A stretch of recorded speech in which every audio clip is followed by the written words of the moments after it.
So today in the studio we have the uncanny Dazzler. Hi, Dazzler.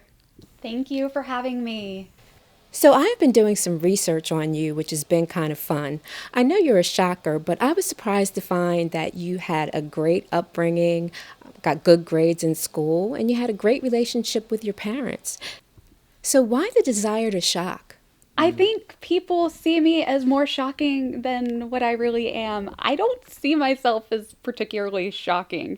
I mean, maybe earlier in my career it was seen as shocking, but I think at this point people just see that I put my art in front of the music, and I guess that can come off as a shock. So let's talk about your involvement with the Xavier School for Gifted Youngsters. How did you get into that school? Nowadays, it seems that there's a waiting list to get in. Very true. Well, actually, the X-Men asked me to join them one night at a bar I was performing at. Oh, really? What a privilege. I didn't know much about the school at the time. I'd been there for maybe about a week, and I loved what they were doing there, but my passion just kind of pulled me away. Did they not allow you any free time? I was 17 or 18 at the time, and I was in the very early stages of the school. I was maybe one of 15 students, and they were a very good school, but they're also very factory like. And I just feel like they wanted everyone to learn the same kinds of things and have the same skills, and that just wasn't very appealing to me. So I decided to leave the school and pursue my music. And were you living with your parents at the time? I was still living with my parents, and my dad said I had 1 year to make it in this industry. Otherwise, I would have to go back to the institute or to another college. So the pressure was always on. Well, you obviously succeeded. You released your first album titled Dazzler, which was a huge album. Over 8 million copies sold. I bet your dad was pretty proud. Yes, he was very proud of me. Did you know that the album would sell so well? Actually, no. It seems like anytime I think something is going to go well, it usually ends up with men with guns out of nowhere. Does that happen to you often? I would say so. I seem to attract madness pretty much anywhere I go. It's definitely evident in the album. And now you're on your second album? Yes, BeDazzled. Any message behind the title? Well, it starts it kind of stuck with me when I first started performing on stage. Before they announced me, they would always say, "Prepare to be dazzled." And so I decided to use the phrase, and it also goes with my mutant powers. Which brings me to my next question. Recently, you came out of the closet as a mutant. What gave you the courage to do so?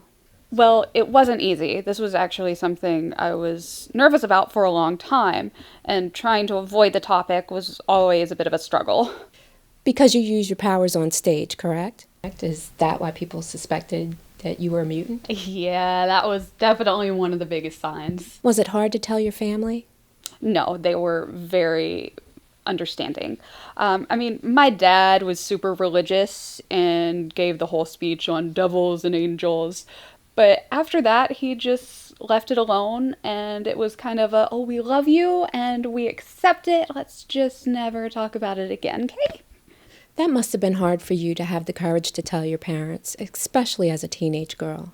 Yes, it was. At one point, they did want me to leave the home. Why? Well, my little cousins were staying with me that summer, and they just thought it would be safer if I was someplace that I couldn't do them any harm. So, how well thought out is the coming out relevant with the new album? Well, I touch on it a little bit in the album, but I'm mostly known for party music, so I try not to leave my fans hanging. And I also don't want this to be a mutant liberation album. My performances are liberating in itself. Why did you find it necessary to come out? You had a successful record. Was there any need for it? Just felt like the right thing to do, and now I'm finally free. Now, I have received a lot of mail. From the letters I've received, they think that mutants are just using their powers by disrespecting property, murdering, and committing crimes. They just don't understand that mutants want the same rights as humans. Well, there are plenty of non-mutants out there that are disrespecting property, murdering, and committing crimes. But I do think that they perceive mutants to look and act a certain way, so mutants that look like me usually don't come out because they can hide it. Right. They don't understand that mutants can be in the checkout line, behind you, attending your church, or even their neighbors. Exactly, and I'm not trying to change anyone's opinions on anything. I just want people to know that I'm fine with who I am and that it's okay. It's been a delight having you here, Dazzler. Everyone, be sure to pick up a copy of BeDazzled, available on Tuesday, online and in stores.